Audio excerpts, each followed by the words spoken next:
নমস্কার। এর আগে একদিন আমি একটা পোস্ট করেছিলাম, সেটা হচ্ছে স্বামী কত প্রকার ও কী কী। সেটা বহু লোক শুনেছিলেন, অনেকের ভালো লেগেছিল, অনেকের ভালো লাগেনি। কিন্তু অনেকে কমেন্ট করেছিল যে স্বামীদের নিয়ে তো অনেক কথা বললেন, বউদের নিয়েও কিছু বলুন। কত প্রকার বউ আপনার জানা আছে, কত রকমের বউ আপনার জানা আছে, সেগুলো নিয়ে কিছু বলুন, সেটাও আমরা জানতে চাইছি। তাই আজকে আমি আরেকটি পোস্ট আপনাদের সামনে করছি।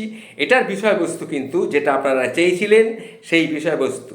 বিষয়বস্তু কি না, বউ কত প্রকার এবং কি কি। তাহলে শুনুন। বউ হচ্ছে, প্রথমে আমি যেটা বলবো সেটা হচ্ছে লক্ষ্মী বউ। লক্ষ্মী বউ আবহমান বাংলা চিরাচরিত আদর্শ বউ। আবার বলছি শুনুন, আমার কথাটা বলতে গিয়ে একটুখানি জড়িয়ে গেল বলে আমি আবার বলছি। আবহমান বাংলা চিরায়ত আদর্শ বউ আমাদের লক্ষ্মী বউ। এই বউ সুকুমার রায়ের ছড়া সাপের মতোই। কীরকম না, করে নাকো ফোঁস ফাঁস, মারে নাকো ঢুস ঢাস, নেই কোনো উৎপাত, খায় শুধু দুধ ভাত। লক্ষ্মী বউ অল্পেতেই খুশি। জামাইয়ের কাছ থেকে তাদের বাড়তি কোনো ডিম্যান্ড নেই। সারাদিন বাসায় টুকটাক কাজ করবে। বাড়িতে লোকজন আছে, কাজের লোক আছে, তাও তার হাত থেকে নিয়ে নিয়ে এসে নিজেই কাজ করবে, গোজ কাজ করবে। বাড়িতে অতিথিরা এলে বা মেহমান এলে হাসি মুখে তাদের আদর আপ্যায়ন করবে। এইভাবেই তারা রান্নাঘরের সমস্ত কাজ করবে, সমস্ত কাজে একটা দক্ষতার ছাপ রাখবে। পরিশেষে আবার স্বামীকে ব্যাপকভাবে ভালোবাসবে। এই হচ্ছে লক্ষ্মী বউ। লক্ষ্মী বউ অবশ্য পাওয়া এখন খুবই কঠিন আমাদের দেশে, আমাদের সমাজে। লক্ষ্মী বউ কিন্তু আমরা এখন শুধু পুরনো আমলের বাংলা ছবি কিংবা নাটকেই আমরা পেয়ে থাকি, কিন্তু সংসারে দুর্লভ, খুব কম। এবার আসি রাগী বা মেজাজি বউ। এই রাগী বা মেজাজি বউ কীরকম না, এরা খ্যাচ খ্যাচ, খিটখিট, কটকট, কটমট এই ধরনের ব্যাপারে এরা সবসময় তৈরি। সকালে উঠেই এরা খ্যাচ খ্যাচ, বাচ্চাকে নিয়ে স্কুলে রিস্কাওয়ালার সাথে এক প্রস্ত কটকট, তারপরে স্কুল থেকে ফিরে আসার সময় বাজার করে যদি আনতে হয় সেখানেও দোকানদারের সঙ্গে একচোট। এই রকম হচ্ছে তাদের স্বভাব। এরপরে ঘরে ঢুকে বাচ্চাদের পড়াতে বসা, সেখানেও আবার বউ খুব রাগী। দিনের শেষ ডোজটাও থাকে তার তোলা থাকে স্বামীর জন্যে বরাদ্দ। ঘরে ঢোকা মাত্রই তাকে নালিশ হবে, কী হলো, কারেন্টের বিল দেওয়া হয়নি কমাস, সেদিকে হুঁশ আছে, এই নিয়ে এইরকম। তারপর আরও কি বলবে না, সারাদিন তো ঘরে থাকো না, আমার উপর দিয়ে কী যায় সেটা কি বোঝো, ওফ তোমার মা সত্যি ওফ অসহ্য একটা মহিলা। এই রকম তাদের কথাবার্তা। এদের জীবন সব কিছুই একটা অস্বাভাবিক অসহায় জীবন এদের। তাহলে আগে বলে দিলেই পারতে, হ্যাঁ, এই 14 বছর ধরে সংসারটা আমাকে ঠেলতে হতো না। এই ধরনের কথাবার্তায় তাদের মুখে প্রায়ই শোনা যায়। এরপরে আর এক ধরনের বউ ধরি, হস্তিনী বউ। হস্তিনী বউয়ের হাতি হয়ে ওঠার পেছনে তার স্বাস্থ্যের কিন্তু কোনো সম্পর্ক নেই। এই বউ ঘরে রাখা অনেকটা হাতির পালেয়ার মতো। কীরকম, মাসের শুরুতেই সে স্বামীর মানিব্যাগটাতে অধিকার স্থাপন করে, তারপরে অধিগ্রহণ করে ফেলে। খরচের ব্যাপারে সে হিসেবের কোনো ধার ধারে না। মাসের মধ্যে 14 বার শপিংয়ে যাবে। আর হাতি যেমন গ্রামে হানা দিয়ে বনের ভেতর সব শস্য খেয়ে নেবে, হস্তিনী বউ ঠিক সেরকম স্বামীর সংসারে হানা দেবে আর বারবার সমস্ত মানিব্যাগটা লন্ডারিং করে সব হাতেরে নিয়ে চলে যাবে। এবার আসি সুন্দরী বউ। এই বউ সুন্দরী, এটাই কিন্তু তার সমস্যা। সুন্দরী বউ যদি বিনয়ী হয় তবে সমস্যা, আর দেমাগি হলেও তো কথাই নেই।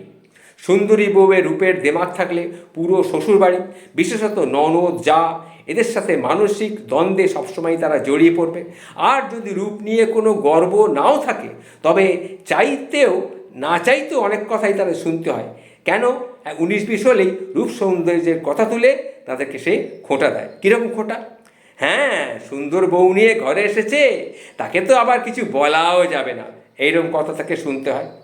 আবার কি শুনতে হয় না, বউ সুন্দর হলেই হয় না, শুধু সাথে সাথে সংসারের কিছু কাজকর্মও করতে হয়। আরও কি শুনতে হয়, সারা জীবন কি রূপচর্চা করেই কাটাবে, জীবনটাকে শুধু রূপ ধুয়ে ধুয়েই খাবে। এই কথাগুলি কি করে বলবে, তার স্বামীর উদ্দেশ্যে করে, স্বামীর উদ্দেশ্যে শ্বশুরবাড়ির লোকজন কথাগুলো বলবে। এটা গেল একরকম। আর হচ্ছে কি, চির যৌবনা বউ, অর্থাৎ তার বয়স হয়েছে কিন্তু রূপ সৌন্দর্যে কিন্তু কোনো লেশ পড়তে পড়েনি। সৌরভ বৌদিরা যেখানে ফুলে ফেপে উঠছেন, চামড়ায় ভাঁজ পড়ছে, সেখানে চির যৌবনা বউ দিন দিন শুকোচ্ছেন, আরও সুন্দরী হচ্ছেন। বরকে নিয়ে পার্টিতে গেলে লোকজন তাদেরকে দেখে ভাবছে বাবা আর মেয়ে। এরকম ঘটনাও আমি দেখেছি। চিরযৌবনা বউয়ের স্বামীরা পরাকিয়ার বাবারে খুব কিন্তু সাবধান থাকবেন, বলে দিলাম। এরপরে আসি সন্দেহবাজ বউ। এই বউ শুধু স্বামীকে সন্দেহই করে না, সে কোথায় যায়, কি খায়, কাদের সঙ্গে ওঠা বসা করে, সব খবর তার চাই। 5 মিনিটের বেশি ফোন বিজি পেলেই তাকে কড়া জিজ্ঞাসা, কার সাথে এত কথা বলছিলে, হ্যাঁ কার সাথে বলছিলে, ফোন করে সবসময় এটা ওটা সেটা কথা। আচ্ছা, তোমার কলারে, শার্টের কলারে একটা লালচে দাগ, একটা চুল দেখছি, কি ব্যাপার, কি ব্যাপার তোমার? এই ধরনের ব্যাপার স্যাপার কথা তারা শোনে। সন্দেহবাজ বউদের এটাই সমস্যা। আর একটা হচ্ছে বৌমা। বৌমা, এই বৌমা হচ্ছে বউয়ের মধ্যে বউ কম, মা বেশি। সব সময় স্বামীর উপরে একটা গার্জেনগিরি ফলানোর চেষ্টা করবে। সারাক্ষণ এটা খাবে না, ওটা ধরবে না, এটা তুমি বোঝো না, এটা তুমি বলবে না। স্বামীকে সর্বদাই একটা শাসনের মধ্যে সে রেখে দেয়। এবার আসছি নিঃসঙ্গ বউ। এই বউয়ের স্বামী নিয়ে গ্রামের বাড়ির স্বামী হয়তো বিয়ে করে তাকে গ্রামের বাড়িতে রেখে গেছে কিংবা দেশের বাইরে গেছে, তখন নিঃসঙ্গ বউয়ের জীবন খুব কষ্টের হয়ে থাকে। স্বামী কবে ফিরবেন, বারবার ক্যালেন্ডারে তার দিন গোনা, এটা যেন তার শেষই হয় না। স্বামীর সাথে কথা বলতে যোগাযোগের কোনো মাধ্যমই বাদ দেয় না সে। অনেক ক্ষেত্রে এমন বউরা প্রতারণার শিকারও হয়ে থাকেন। যখন স্বামী শহরে বা বিদেশ থাকে, তখন স্বামী আরেকটা হয়তো বিয়ে করে ফেললো। এইরকম প্রতারণার শিকার এরা প্রায়ই হয়ে থাকে। এরপরে আসি আত্মকেন্দ্রিক বউ। নিজেকে নিয়েই সবসময় সেই আত্মকেন্দ্রিক বউ ব্যস্ত থাকে।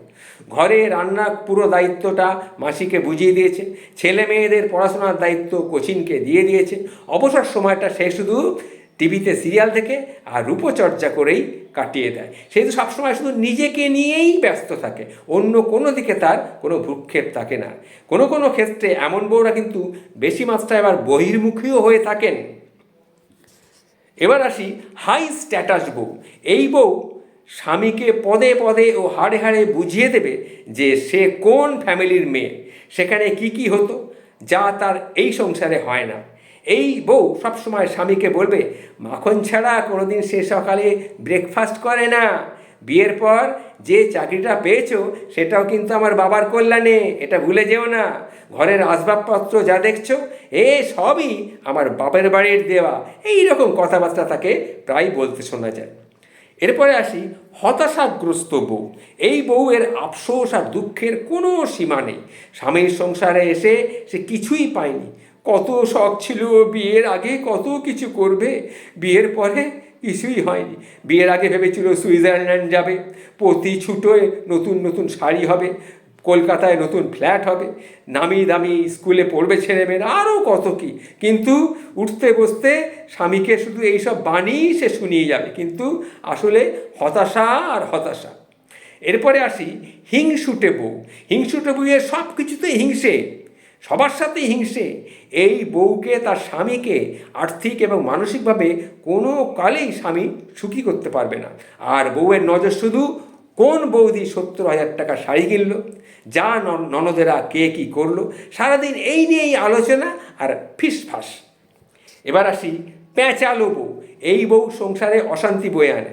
এইরকম প্যাঁচালো বউ সংসারে কিন্তু অশান্তি বয়ে আনে। তার কথাবার্তা, তার আচার ব্যবহার, কুটকচালি, কুটনামি, এইটাই হচ্ছে তার স্বভাবের মূল বিষয়বস্তু। স্বামীর কানে শাশুড়ির নামে বদনাম করবে, শাশুড়ির সামনে ছেলের নামে বদনাম করবে, এর কথা ওকে, ওর কথা তাকে, এই রকমই কুটকাচালি। আর তার উপরে আবার রং চড়িয়ে চড়িয়ে কথা বলতেও পারে এই প্যাঁচালো বউয়েরা। এরপরে আসি পানসে বউ। কোনো কিছুর পরেই এই বউয়ের বিশেষ আগ্রহ থাকে না। পানসে বউ কোনো কিছুর প্রতি আগ্রহ, সব কিছু নিষ্প্রিয় ভাব। স্বামী অনেক শখ করে তার জন্য কিছু উপহার নিয়ে এলো, হ্যাঁ হয়েছে, ঠিক আছে, ভালো হয়েছে, ভালো হয়েছে, এইরকম ধরনের কথাবার্তা। কিন্তু সে কিন্তু সন্তানদের সাথেও পানসে বউয়ের একটা দূরত্ব সৃষ্টি হয়ে যায়। তাকে এই জন্য কেউ ঘাটায়ও না, আর কেউ তাকে রাগাতেও চায় না। এরপরে আসি বাপের বাড়ির প্রিয় বউ। বছরের মধ্যে 10 মাসই বাপের বাড়িতে থাকবে। বাপের বাড়ির প্রিয় বউ বছরে 10 মাস বাপের বাড়িতেই থাকবে, কদাচিৎ কোষ্পিন শ্বশুর বাড়িতে গিয়ে তাদের কুশলাদি জেনে নিয়ে চলে আসবে, ব্যাস। নিজের বাবা মার পরামর্শই তারা সেই জীবনটা অতিবাহিত করে। স্বামী বাড়ির বাইরে থাকুক আর ভেতরে থাকুক, বউদের ক্ষেত্রে এই বাপের বাড়ির প্রিয়তা এই তাদের ক্ষেত্রে বেশি দেখা যায়, বিশেষ করে যে বউদের বাপের কিছু মালকড়ি থাকে। এবার আসি ঘর জামাই এর বউ, অর্থাৎ ঘর জামাই যেমন দুর্বল চিত্তের হয়, তার স্ত্রী ঠিক ততটাই শক্ত এবং কড়া মানসিকতার কিন্তু হয়ে থাকে। ঘরের বাজার সদাই থেকে শুরু করে বাচ্চাদের স্কুলে নিয়ে আসা নিয়ে যাওয়া সব কিন্তু ঘর জামাই করবে। আর মুহূর্তে মুহূর্তে মনে করিয়ে দিতে হবে এই বাড়িটা আমার বাবার। এই হচ্ছে ঘর জামাইয়ের বউয়ের নিশানা, ঠিকানা। এরপর আসি সেলিব্রিটির বউ। সেলিব্রিটিদের বউ দু ধরনের আছে। যদিও বউ নিজেও সেলিব্রিটি হন, তবে স্বামীর সার্বক্ষণিক নারী সঙ্গ তাকে যেমন তেমনভাবে প্রভাবিত করে না। কিন্তু যদি সাধারণ বউ হন, তবে কিন্তু এগুলো সহ্য করা তার পক্ষে খুব কষ্ট হয়ে যায়। স্বামীর বেপরোয়া জীবন নিয়েও কিছু বলার ক্ষমতা কমতে কমতে একসময় তার চলেই যায়, সে তখন অসহায় হয়ে যায় তার জীবনটা। এরপরে আসি কর্মজীবী বউ। কর্মসূত্রে অনেকটা সময় তাকে বাড়ির বাইরে থাকতে হয় কর্মজীবী বউকে, তাই বাচ্চার দেখভাল সহ সাংসারিক নানা কাজে সে সংসারে খুব কম সময় দেয়। অধিকাংশ পরিবারেই এই বিষয়টিকে অত্যন্ত নেগেটিভভাবে কিন্তু নেয়। সব ক্ষেত্রে স্বামীর সমস্যা না থাকলেও সমস্যা থাকে শ্বশুরবাড়ির দিক থেকে। সেই চাপে অনেক সময় কর্মজীবী বউদের চাকরি ছেড়ে সংসারমুখীও হতে হয়। আর শক্ত মানসিকতার অনেকে দীর্ঘদিন লড়াই চালিয়ে শেষে জয়ী হন, নতুবা শেষ পন্থা হিসাবে সেপারেশন নিয়ে আলাদা হয়ে যান। এবার আসি তিড়িং বিড়িং বউ। এটা কি না, এই বউ সব কিছুতে একটু উৎফুল্ল করছে। বিয়ের পরে সমাজে যে ধরনের গাম্ভীর্য সবাই আশা করে, এগুলো তার মধ্যে অনুপস্থিত। সাধারণত কম বয়সী মেয়েরা এই ধরনের হয়ে থাকে। দেবর ননদ পেলে তাদের সংসার তিড়িং বিড়িং করে লাফালাফি করে নাচানাচি কোটাকুটি হাসাহাসি হি হি হা হা এই নিয়েই সে সবসময় ব্যস্ত থাকে। তবে এই বউদের একটা কী ব্যাপার, এই বউরা বেশ খোলামেলা স্বভাবের হয়ে থাকে। এদের মনের মধ্যে কোনো ঢাকাঢুকি থাকে না, যা পেটে তাই মুখে। এবার আসি বৌদি বউটা কীরকম না, এই বউ প্রচলিত বৌদি কালচারের হয়ে থাকে। এর মধ্যে তারা বসবাস করে কীরকম, বাচ্চার স্কুল কোচিং হোক, পাশের বাসার গৃহিণী হোক, কিংবা হোক না কোনো বিয়ের অনুষ্ঠান, বৌদি কালচার এদের চলবে। কোনো বৌদির বর কত লাখ টাকা শাড়ি কিনে দিল, কোন বৌদির বাচ্চা কটা কোচিং করে, কোন সিরিয়ালে নায়ক নায়িকার হাত ধরে কি বলেছে, কার শ্বশুরবাড়ি কোথায়, কার শাশুড়ির কোথায় ব্যথা কোথায় ব্যামো, কার পিসি কার হাত ধরে ভেগেছে, এইরকম আলোচনার তার কিন্তু শেষ থাকে না। এবার আসি কাঁঠালের আঠা অর্থাৎ এঁটেল বউ। স্বামী অত্যাচার করে, মারধর করে, শারীরিক বা মানসিক যে কোনো যন্ত্রণায় হোক কেন, শ্বশুর বাড়ির লোকজন কিন্তু দেয়নি, কিন্তু স্বামী দিচ্ছে। তবু সন্তানের জন্যে বা লজ্জার ভয়ে সংসারে পড়ে থাকে। কোনো রকম থেকে সংসার থেকে সে কোথাও যাবে না, তারপরে যতই অত্যাচার করা হোক। এই রকমের বউকে বলা হয় এঁটেল বউ, অর্থাৎ কাঁঠালের আঠার মতো সংসারে এরা লেগে থাকে। এবং কি লাভ হয় এমন সংসারে ধরে রেখে? কিন্তু এইভাবেই আবহমান ধরে লক্ষ্মী বউয়ের মতো এরাও এক অর্থে আবহমান ধরে বাংলার চিরায়ত বউ। এই যে বউদের কথাগুলি আপনাদের সামনে তুলে ধরলাম, এগুলো আগে আপনারা জানতে চেয়েছিলেন অনেকে। আমি বিভিন্ন কত প্রকার স্বামী এবং কী কী ধরনের স্বামী নিয়ে বলেছিলাম বলে অনেকে আমাকে বলেছিলেন যে বউদের নিয়ে কিছু বলুন। তাই আমি বউদের নিয়ে মজা করে কথাগুলি বললাম।